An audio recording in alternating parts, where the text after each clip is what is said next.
ഇന്ന് സിമ്പിളായിട്ടൊരു ചെമ്മീൻ റോസ്റ്റ് ഉണ്ടാക്കാം. വീഡിയോയിലേക്ക് പോകുന്നതിന് മുമ്പായി നിങ്ങൾ എൻ്റെ ചാനൽ ഇതുവരെ സബ്സ്ക്രൈബ് ചെയ്തിട്ടില്ല എങ്കിൽ ദയവായി ഇപ്പോൾ ഒന്ന് സബ്സ്ക്രൈബ് ചെയ്യാനും ഫ്രണ്ട്സിന് ഷെയർ ചെയ്ത് കൊടുക്കാൻ കൂടെ ഓർമ്മിപ്പിക്കുന്നു. നമസ്കാരം, എല്ലാവർക്കും ഷൈനി വിഷനിലേക്ക് സ്വാഗതം. ചെമ്മീൻ റോസ്റ്റ് ഉണ്ടാക്കാനായി 1 കിലോ ചെമ്മീൻ്റെ തലയും തൊലിയും ഒക്കെ കളഞ്ഞു വന്നപ്പോഴത്തേനും പകുതിയായിട്ടുണ്ട്. ഇനി ഇതിലേക്ക് 1/4 ടീസ്പൂൺ മഞ്ഞൾപ്പൊടിയും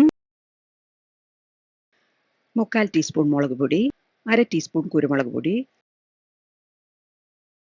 പിന്നെ ഇതിലേക്ക് ആവശ്യത്തിനുള്ള ഉപ്പും 1 ടീസ്പൂൺ ജിഞ്ചർ ഗാർലിക് പേസ്റ്റ് കൂടി ചേർത്ത് നന്നായി മിക്സ് ചെയ്യാം.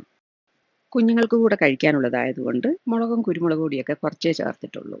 എന്നാലും കുറച്ചുകൂടെ ഒരു കളറൊക്കെ കിട്ടാൻ വേണ്ടിയിട്ട് 1/2 ടീസ്പൂൺ മുളക് പൊടിയും കൂടെ ചേർക്കുന്നുണ്ട്. പിന്നെ ഇതിൻ്റെ ഒപ്പം 1/4 ടീസ്പൂൺ ഗരം മസാലപ്പൊടിയും കൂടെ ചേർത്ത് നന്നായി മിക്സ് ചെയ്ത് അരമണിക്കൂർ അടച്ചു മാറ്റി വെക്കാം. ഇതിൽ മസാല പിടിക്കുന്ന നേരം കൊണ്ട് ബാക്കി ചേരുവകളൊക്കെ റെഡിയാക്കി വെക്കാം. ഒരു വലിയ സവോള കനം കുറച്ചരിഞ്ഞതും 10-12 ചെറിയുള്ളിയും കൂടെ അരിഞ്ഞെടുത്തിട്ടുണ്ട്. ഇനി ഇതിലേക്ക് വേണ്ടുന്ന കുറച്ച് മസാലപ്പൊടികളും കൂടെ എടുത്തു വെക്കാം. 1/2 ടീസ്പൂൺ മഞ്ഞൾപ്പൊടി, 2 ടീസ്പൂൺ മുളക് പൊടിയും 2 ടീസ്പൂൺ മല്ലിപ്പൊടിയും കൂടെ എടുത്തു വെച്ചിട്ടുണ്ട്. ഇനി പാൻ അടുപ്പത്ത് വെച്ച് 5 ടേബിൾ സ്പൂൺ വെളിച്ചെണ്ണ ഒഴിച്ച് ചൂടായി വരുമ്പോൾ മസാല പുരട്ടി വെച്ചിരിക്കുന്ന ചെമ്മീനൊന്ന് ഫ്രൈ ചെയ്തെടുക്കാം. ഇതെല്ലാം നന്നായിട്ടൊന്ന് നിരത്തിയിട്ട് കൊടുക്കാം. എന്നിട്ട് കുറച്ച് നേരം ഒന്ന് അടച്ചു വെക്കാം. അപ്പം ഇതിൽ നിന്നുള്ള വെള്ളം പെട്ടെന്ന് ഇറങ്ങി വരും. പിന്നെ അടപ്പ് മാറ്റി ഹൈ ഫ്ലെയിമിലിട്ട് ഇതിൻ്റെ വെള്ളം വറ്റിച്ചെടുക്കണം. അപ്പോഴേക്കും ഒരു വശം മൂത്തും കിട്ടും. അധികം നേരം ചെമ്മീനിട്ട് വേവിച്ച് കഴിഞ്ഞാൽ ചെമ്മീൻ അങ്ങ് ഹാർഡായി പോകും. പെട്ടെന്ന് തന്നെ ഒരു സൈഡ് മൂത്ത് കിട്ടിയിട്ടുണ്ട്. ഇനി അടുത്ത സൈഡൂടെ മൂപ്പിച്ചെടുക്കാം. 2 സൈഡ് ചെറുതായിട്ട് കളർ മാറി വരുമ്പോൾ തന്നെ എല്ലാം കോരിയെടുക്കാം. പിന്നെ ബാക്കിയുള്ള ചെമ്മീനൂടെ ഇതുപോലെ വറുത്ത് കോരിയെടുക്കാം. ഇപ്പം ചെമ്മീനെല്ലാം ഫ്രൈ ചെയ്തെടുത്തിട്ടുണ്ട്.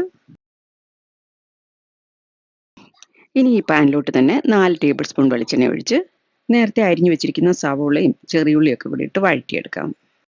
ഇതിലേക്ക് ആവശ്യത്തിനുള്ള ഉപ്പ് കൂടി ഇട്ട് കഴിഞ്ഞാൽ ഉള്ളി പെട്ടെന്ന് തന്നെ അങ്ങ് വഴറ്റി കിട്ടും. ഉള്ളി ചെറുതായി വഴറ്റി വന്നിട്ട് 1 ടീസ്പൂൺ ഇഞ്ചി വെളുത്തുള്ളി പേസ്റ്റ് ചേർക്കാം. ഇഞ്ചിയും വെളുത്തുള്ളിയും ചതച്ചാ ചേർക്കുന്നതെങ്കിൽ ഇഞ്ചിയും വെളുത്തുള്ളിയും വഴറ്റിയതിന് ശേഷം അരിഞ്ഞു വെച്ചിരിക്കുന്ന ഉള്ളി വഴറ്റിയാൽ മതി. ഉള്ളി നന്നായി വഴറ്റി വന്നാൽ മതി, കളർ മാറൊന്നും വേണ്ട. ഇനി ഇതിലേക്ക് എടുത്തു വെച്ചിരിക്കുന്ന ഈ പൊടിവർഗ്ഗങ്ങളൊക്കെ ചേർത്ത് കൊടുക്കാം. പിന്നെ ഇത് നന്നായിട്ടൊന്ന് മൂത്ത് ഈ മുളക് പൊടിയുടെയൊക്കെ ഒരു പച്ചമണം മാറുന്നവരെ മൂപ്പിച്ചെടുക്കാം. ഇപ്പം ഈ മസാലകളെല്ലാം നല്ലോണം മൂത്ത മണം വരുന്നുണ്ട്. പിന്നെ ഇതിലേക്ക് 3 മീഡിയം സൈസ് വലുപ്പമുള്ള തക്കാളി ചെറുതായി കട്ട് ചെയ്തതൂടെ ചേർക്കണം. എന്നിട്ട് ഈ തക്കാളി നന്നായിട്ട് വഴണ്ടി വന്നാൽ 1 ഗ്ലാസ് വെള്ളം കൂടി ഒഴിച്ച് തിളപ്പിക്കാം.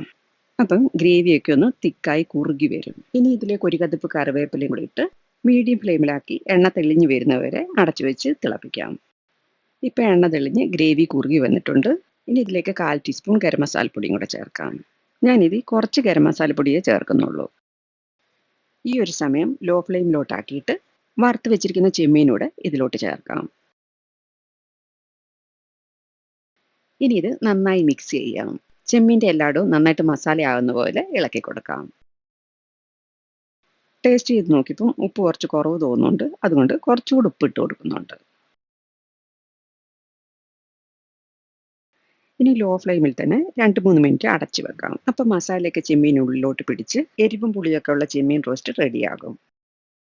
ഇപ്പം ചെമ്മീൻ റോസ്റ്റ് റെഡി ആയിട്ടുണ്ട്. ഇതിന് മുകളിലോട്ട് ഒരു തണ്ട് കറിവേപ്പില എണ്ണയിലിട്ട് മൂപ്പിച്ച് ഇതിന് മുകളിൽ വെച്ച് ഗാർണിഷ് ചെയ്ത് ചൂടോടെ വിളമ്പാം. ഇത് പെട്ടെന്ന് ഉണ്ടാക്കിയെടുക്കാൻ പറ്റുന്ന ഒരു ചെമ്മീൻ റോസ്റ്റാണ്. അപ്പോൾ എപ്പോഴും പറയുന്നത് പോലെ നിങ്ങൾക്ക് എൻ്റെ ഈ വീഡിയോ ഇഷ്ടമായാൽ ലൈക്ക് ചെയ്യാനും ഷെയർ ചെയ്യാനും ഒന്നും മറന്നു പോകരുത്.